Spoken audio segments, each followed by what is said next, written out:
Hello everyone, I again welcome to you all in the class of SMDT physics students. हमारा topic चल रहा था photo electric effect, प्रकाश विद्युत प्रभाव।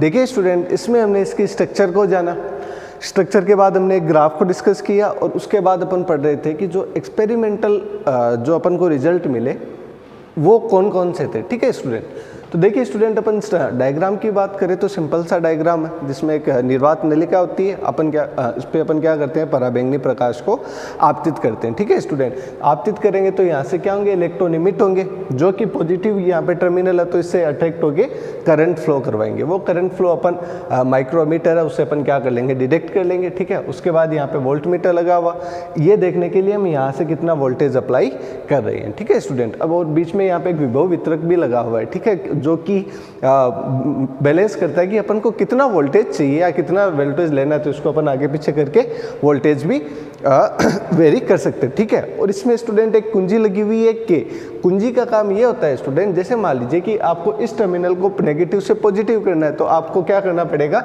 Just कुंजी को चेंज कर दीजिए तो ये नेगेटिव की जगह कौन सा बन जाएगा, पॉजिटिव बन जाएगा। और डियर स्टूडेंट, ये कौन सा बन जाएगा, नेगेटिव। अब स्टूडेंट ये नेगेटिव बन जाएगा, इसका मतलब आपने जो पोटेंशियल दिया वो कौन सा दिए, नेगेटिव पोटेंशियल। ठीक है, अब नेगेटिव पोटेंशियल दिया तो स्टूडेंट यहाँ पे क्या होंगे, इलेक्ट्रॉन प्रतिकर्षित होंगे, और प्रतिकर्षित होंगे तो इलेक्ट्रॉन आएंगे, ऐसे नहीं है एक साथ रुक जाएंगे।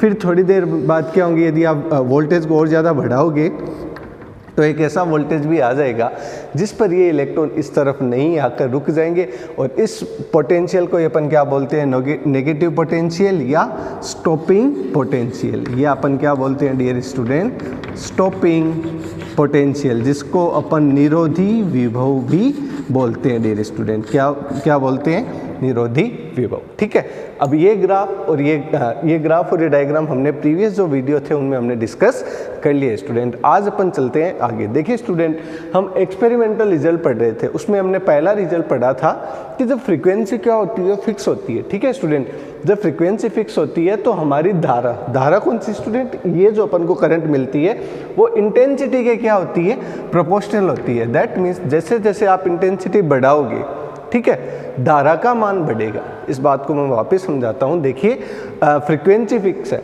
मतलब मान लीजिए कि या तो दहलीय आवृत्ति है या उससे ज़्यादा आवृत्ति है, कम तो हो ही नहीं सकती ना, कम हुई तो धारा ही नहीं बहेगी। क्यों, क्योंकि दहलीय आवृत्ति से कम आवृत्ति पर कोई धारा बहती नहीं, ये हमने देखा था। ठीक है, तो होगा क्या कि जैसे अपन आवृत्ति को फिक्स रखते हैं ना, और फिर यदि इंटेंसिटी बढ़ाते हैं तो क्या होगी, धारा बढ़ेगी। ये क्या थे, एक्सपेरिमेंटल क्या थे स्टूडेंट, रिजल्ट थे। ठीक है, एक रिजल्ट और मिला था, जब अपन फ्रीक्वेंसी को क्या करते हैं, फिक्स, जब अपन फ्रीक्वेंसी को क्या रखते हैं, फिक्स। ठीक है स्टूडेंट, तो जो हमारा निरोधी विभव है, निरोधी विभव क्या करता है, अधिकतम गतिज ऊर्जा के इलेक्ट्रॉन को क्या करता है, रोकता है। तो उसके लिए आपको पोटेंशियल बढ़ाना पड़ेगा, जितना पोटेंशियल बढ़ा रहे हो वो क्या बन जाएगा, निरोधी विभव बन जाएगा। इसका मतलब यदि आवृत्ति आप फिक्स करते हो तो निरोधी विभव का मान इंटेंसिटी पर निर्भर नहीं करता। किस पर नहीं करता, तीव्रता पर निर्भर नहीं करता। तो इसका मतलब स्टॉपिंग पोटेंशियल, स्टॉपिंग पोटेंशियल।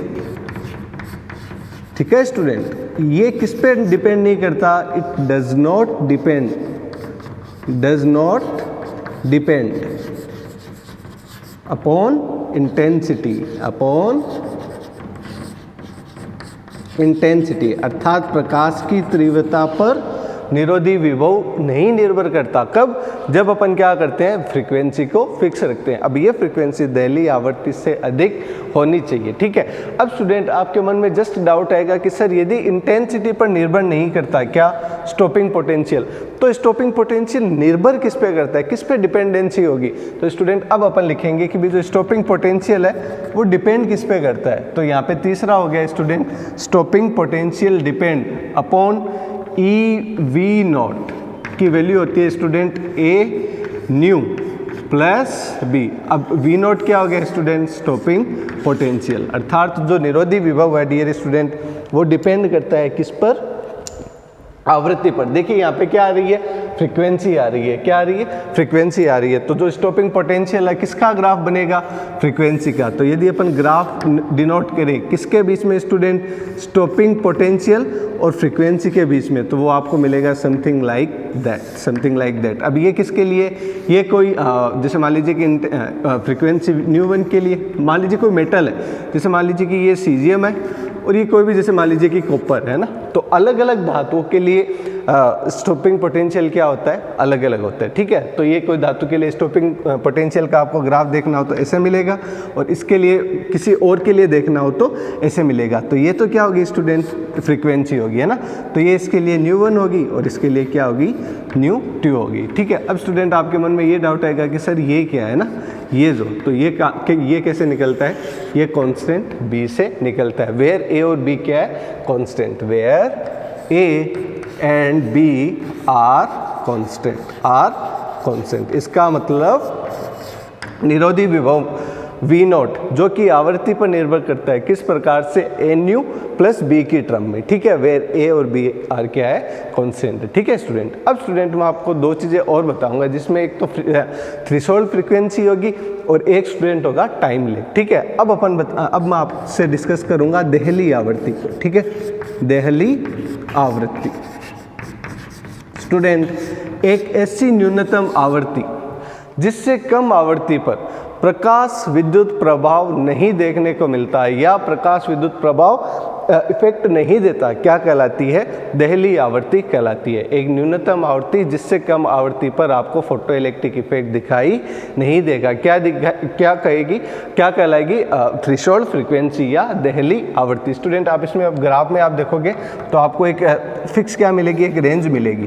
तो ये रेंज क्या कहलाती है?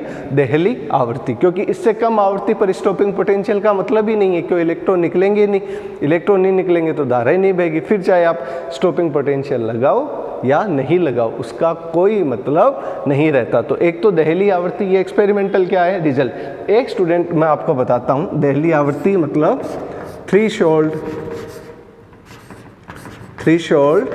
फ्रीक्वेंसी। Threshold frequency. एक स्टूडेंट अब अपन पढ़ेंगे टाइम लेग। अब अपन क्या पढ़ेंगे? Time leg. टाइम लेग का मतलब होता है स्टूडेंट समय पश्यता। समय पश्यता का मतलब ये है स्टूडेंट, जैसे मान लीजिए कि आप यहाँ पे प्रकाश डाल रहे हो, ठीक है, इस धातु पे आप प्रकाश डाल रहे हो, तो प्रकाश आपने देहली आवृत्ति से कम आवृत्ति का क्या किया? डाला। फिर आपने धीरे धीरे आवृत्ति को बढ़ाया, आप आवृत्ति बढ़ा रहे हो, और आपने जैसे ही आवृत्ति का मान देहली आवृत्ति के बराबर किया, तुरंत इलेक्ट्रॉन इस धातु से क्या आ गए? बाहर आ गए। इसका मतलब देहली आवृत्ति का प्रकाश डालने पर और इलेक्ट्रॉन बाहर आने में कोई टाइम लेग नहीं होता। टाइम लेग इन सेंस कोई समय पश्यता नहीं है। ऐसा नहीं है कि आपने जैसे अभी फ्रीक्वेंसी बढ़ाई और उसको देहली आवृत्ति के बराबर किया तो कुछ माइक्रो सेकेंड्स बाद इलेक्ट्रॉन निकलेंगे, ऐसा नहीं होता। क्लियर मतलब तुरंत ही क्या होता है? इलेक्ट्रॉन का एमिशन स्टार्ट हो जाता है। That means there is no time lag exist. मतलब इसका मतलब यहाँ पे कोई टाइम लेग नहीं होता। मतलब जैसे ही आप थ्रेशोल्ड फ्रीक्वेंसी से क्या करते हो? लाइट को इमिट करते हो, तो तुरंत यहाँ पे जैसे प्रकाश गिरा इलेक्ट्रॉन बाहर निकल जाएंगे, तो कोई टाइम लेग नहीं होता। अब स्टूडेंट ये पूरा का पूरा मैं आपको एक मतलब स्टेप बाय स्टेप समझाता हूँ। देखिए स्टूडेंट होता क्या है, सबसे पहले अपन बात करें पहले कॉन्सेप्ट की। इसमें कहते हैं कि फ्रीक्वेंसी फिक्स है तो आप करंट बढ़ेगा कब? जब आप तीव्रता बढ़ाओगे। तीव्रता मतलब संख्या, है कि नहीं?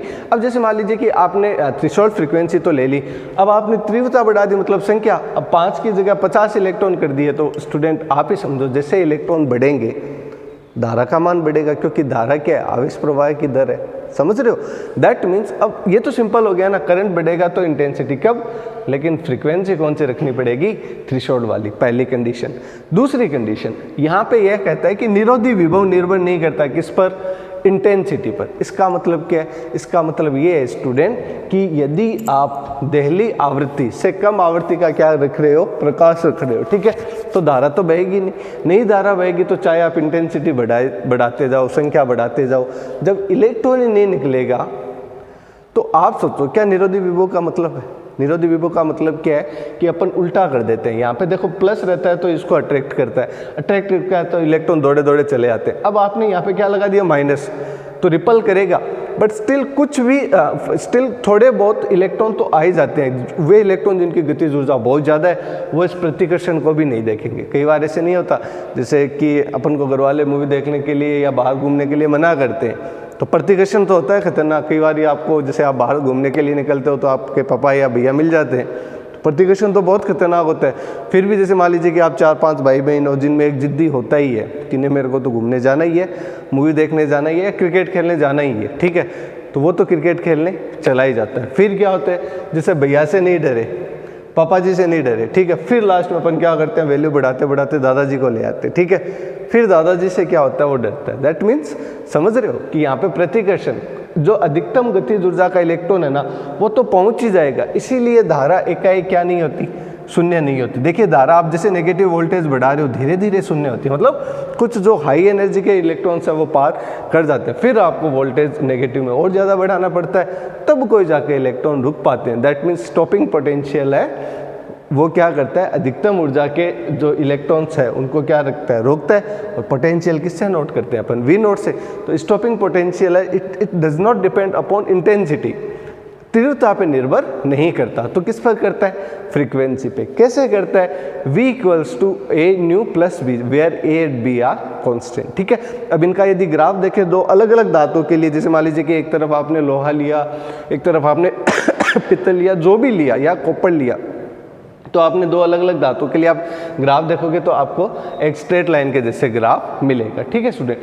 तो ये क्या रहता है इसका ग्राफ। उसके बाद अपने यहाँ से जानते हैं दहली आवृत्ति कि वह न्यूनतम आवृत्ति जिससे कम आवृत्ति पर प्रकाश विद्युत प्रभाव प्रदर्शित नहीं होता या प्रकाश विद्युत धारा परिपथ में प्रवाहित नहीं होती, क्या कहलाती है, थ्रेशोल्ड फ्रीक्वेंसी, ठीक है। ये रिजल्ट से मिला था हमने, जैसे मान लीजिए कि जो भी साइंटिस्ट थे उन्होंने एक्सपेरिमेंट किया था, तब उन्होंने देखा कि एक फ्रीक्वेंसी से यदि आप कम रखें ना, तो चाहे हम कितनी भी इंटेंसिटी बढ़ाओ, मतलब कितनी भी संख्या बढ़ा दो, धारा नहीं बहेगी, ठीक है।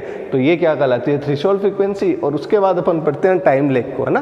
तो टाइम लेग क्या कहता है कि जैसे ही थ्रेशोल्ड फ्रीक्वेंसी का प्रकाश गिरा तुरंत इलेक्ट्रॉन निकले। ऐसे नहीं है कि मान लीजिए कि आपको घर पे आपके मामा जी लेने के लिए आए हैं, ठीक है, तो फ्रीक्वेंसी तो सफिशिएंट है क्योंकि मामा जी आते तो सारे जाने के लिए क्या कोई मना नहीं करता। तो जैसे ही मामा जी आए आप तुरंत क्या हो गए, तैयार होके चले गए। ऐसा नहीं है कि मामा जी आए आपने कहा कि देखते हैं आज जाएंगे कल जाएंगे, ऐसा नहीं करते ना। तो बस ऐसा ही है कि इसमें भी क्या नहीं होता, कोई टाइम लेग नहीं होता। जैसे ही मामा जी आए मतलब फिक्स फ्रीक्वेंसी जिसको अपन थ्रेशोल्ड फ्रीक्वेंसी बोलते हैं, उस आवृत्ति का प्रकाश गिरा, तुरंत इलेक्ट्रॉन क्या हो गए, इमिट हो गए। तो ये कुछ रिजल्ट्स थे, ठीक है, वो एक्सपेरिमेंटल रिजल्ट है, जो एक्सपेरिमेंट किए वो मिल गए, ठीक है। अब स्टूडेंट बात करते हैं कि कौन इनको सही करेगा। तो क्लासिकल फिजिक्स से पूछा कि बताओ दहली आवृत्ति का क्या मतलब है, टाइम लेग क्यों नहीं होता, ठीक है, ये गतिज ऊर्जा निर्भर क्यों नहीं करती। तो क्लासिकल फिजिक्स कहती है कि देखो मैं तो ये बोलती हूँ, समझ रहे हो, क्लासिकल फिजिक्स कहती है मैं तो ये बोलती हूँ, अब आप इसको जैसे सही करो वैसे कर सकते हो। तो क्लासिकल फिजिक्स तो सही नहीं कर पाई, क्यों नहीं कर पाई ये अपन पढ़ेंगे। That means now we will study about failure of classical mechanics और क्लासिकल फिजिक्स, कि भाई कैसे क्लासिकल फिजिक्स फेल हो गई इन सबको समझाने में। तो सबसे पहले अपन स्टेप बाय स्टेप चलेंगे और इसको जानेंगे, ठीक है। तो आज अपन ये भी जानेंगे कि क्लासिकल फिजिक्स क्यों फ्लॉप हो गई, ठीक है स्टूडेंट। तो स्टार्ट करते हैं अपन, आइए। फेलियर ऑफ क्लासिकल फिजिक्स, इसको सूखने का इंतज़ार करें, ज़्यादा गिल्ला है ना, चलिए फिर भी लिखते हैं, क्या पता ये चल जाए चौंक। अरे वाह चल गई। फेलियर ऑफ क्लासिकल फिजिक्स,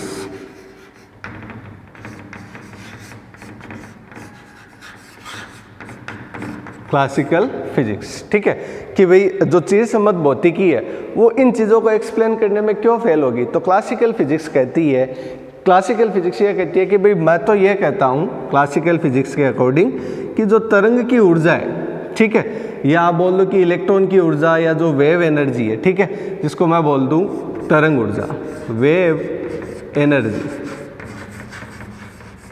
ये कहती है कि तरंग ऊर्जा समानुपाती होनी चाहिए किसके, क्लासिकल फिजिक्स के अकॉर्डिंग इंटेंसिटी के, किसके, इंटेंसिटी के। अब इसका मतलब क्या है प्यारे बच्चों, ये समझना। ये कहता है कि जैसे ही आप तीव्रता बढ़ाते हो तो क्या बढ़ जानी चाहिए, गतिज ऊर्जा बढ़ जानी चाहिए। क्लासिकल फिजिक्स कहता है, क्लासिकल फिजिक्स से क्या कहता है कि मैं तो ये मानता हूँ कि यदि तरंग ऊर्जा की बात करें या जो इलेक्ट्रॉन्स जो निकलेंगे उनकी ऊर्जा की बात करें, वो तीव्रता के समानुपाती होनी चाहिए, मतलब संख्या के। तो जितनी ज़्यादा आप तीव्रता बढ़ाओगे तो क्या बढ़नी चाहिए डी स्टूडेंट, क्या बढ़नी चाहिए, सॉरी वेव एनर्जी, ठीक है। अब वेव एनर्जी बढ़नी चाहिए तो इसका मतलब गतिज ऊर्जा किसके समानुपाती होनी चाहिए, गतिज ऊर्जा ये समानुपाती होनी चाहिए स्टूडेंट किसके, तीव्रता के, किसके, इंटेंसिटी के, इंटेंसिटी के। जबकि ऐसा नहीं हुआ, ऐसा नहीं हुआ, तो इसका मतलब क्या हुआ, क्लासिकल फिजिक्स तो फ्लॉप होगी, पहली बात। दूसरी, क्लासिकल फिजिक्स क्या बात कहती है कि जैसे मान लीजिए कि हमने पहले तो इसने कहा कि भाई वेव एनर्जी ये समानुपाती होनी चाहिए तीव्रता के, और जबकि ऐसा नहीं हुआ। फिर क्लासिकल कहता है कि मेरे को तो थ्रेशोल्ड फ्रीक्वेंसी से कोई मतलब नहीं है, मतलब ये कहता है कि दहली ऊर्जा को तो मैं नहीं जानता, मैं तो ये कहता हूँ कि जितनी ऊर्जा आप दोगे उतनी धारा मिल जाएगी, मतलब दहली आवृत्ति, समझ रहे हो, सॉरी मैंने यहाँ पे दहली ऊर्जा लिख दिया, भाई ऊर्जा आवृत्ति को आप ऐसे गुणा कर दो तो ऊर्जा बन जाएगी, ठीक है। क्लासिकल फिजिक्स कहती है कि दहली आवृत्ति को मैं नहीं जानती, मैं तो कहता हूँ कि जितनी आप आवृत्ति का प्रकाश डालोगे उतनी धारा आपको मिल जाएगी।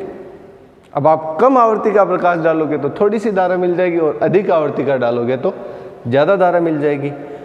जबकि ऐसा नहीं हुआ, जबकि ऐसा नहीं हुआ, दहली आवृत्ति सही थी, और दहली आवृत्ति का एक्सप्लेनेशन क्लासिकल फिजिक्स ने कहा कि आप जितनी आवृत्ति रखोगे उतनी आपको क्या मिल जाएगी, धारा, या कम रखोगे तो कम मिल जाएगी, ज़्यादा रखोगे तो ज़्यादा। जबकि ऐसा नहीं था, एक दहली आवृत्ति से कम आवृत्ति पर चाहे आप तीव्रता कितनी भी बढ़ा दो, क्या नहीं होता, फोटो इलेक्ट्रिक इफेक्ट आपको शो नहीं होता। तो ये क्लासिकल फिजिक्स वापस नहीं समझा पाई।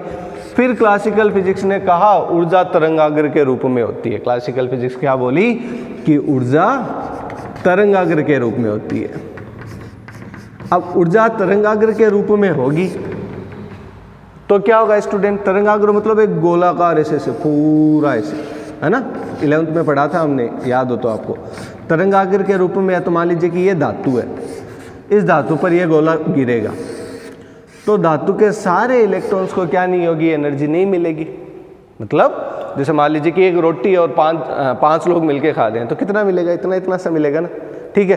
तो पेट कैसे भरता है, वापस एक रोटी आती है, फिर वो रोटी आती है, रोटी आते जाती है, और फिर लास्ट में अपन बोलते हैं कि हाँ अब सही है। दैट मीन्स कहने का मतलब कि ऐसे क्लासिकल फिजिक्स कहती है कि यदि तरंगाग्र के रूप में आई और यहाँ पे बहुत सारे क्या इलेक्ट्रॉन्स हैं, तो इसको तो इस तरंगाग्र का इतना सा ही पार्ट मिला, इसको इतना सा ही मिला, तो इलेक्ट्रॉन बोलता है कि मैं तो बाहर नहीं निकलूंगा क्योंकि मेरी एनर्जी सफिशिएंट अभी फुलफिल नहीं हुई। तो होता है क्या है, क्लासिकल फिजिक्स कहती है दूसरा तरंगाग्र आएगा, तीसरा आएगा, तो इतना आने में तो क्या लगता है, टाइम लगता है, रोटी बनने में आने में टाइम लगता है कि नहीं। तो दैट मीन्स टाइम लेग होगा, समय पश्यता होगी, चाहे आप आवृत्ति कुछ भी रखो। जबकि हमने देखा कि समय पश्यता नहीं होती। तो क्लासिकल फिजिक्स जो टाइम लेग का कॉन्सेप्ट है, जो टाइम लेग का जो कॉन्सेप्ट है डियर स्टूडेंट, उसको भी नहीं समझा पाई। तो ना दहली आवृत्ति समझा पाई और ना समय पश्यता को समझा पाई, और ना ये समझा पाए कि क्यों निरोधी विभव वो आवृत्ति पर निर्भर करता है जबकि इंटेंसिटी पर निर्भर नहीं करता। तो ये था फेलियर ऑफ क्लासिकल फिजिक्स। एक एक्सपेरिमेंट और आया था जिसने हिला के रख दिया था कि अब अपन क्या करें, अब अपन को एक नई फिजिक्स की जो ब्रांच है वो तो लेनी ही पड़ेगी, उसको डेवलप करना ही पड़ेगा, ठीक है। तो फिर इसको सही करने के लिए आप सबके फेवरेट साइंटिस्ट आए, मेरे भी आई आल्सो, जिनका नाम था अल्बर्ट आइंस्टाइन, ठीक है। तो इन सब को अपन जानेंगे नेक्स्ट वीडियो में। आज के लिए बस इतना ही स्टूडेंट। आज हमने जाना डायग्राम, ग्राफ, ठीक है, और एक्सपेरिमेंटल रिजल्ट्स और क्लासिकल फिजिक्स क्यों फ्लॉप होगी। ठीक है स्टूडेंट, नेक्स्ट वीडियो में अपन जानेंगे स्टूडेंट आइंस्टीन आए, उन्होंने क्या अपनी जैसे फोटोन की जो अभिधारणा थी वो दी, और उन्होंने आइंस्टीन का फोटो इलेक्ट्रिक जो एक इक्वेशन है वो भी दिया, और फिर उन्होंने क्या किया, एक्सप्लेन किया किसको, फोटो इलेक्ट्रिक इफेक्ट को। तो बहुत सारा अभी इसमें पढ़ने को बाकी है, बट अभी नहीं पढ़ेंगे, नेक्स्ट वीडियो में पढ़ेंगे। तब तक के लिए धन्यवाद।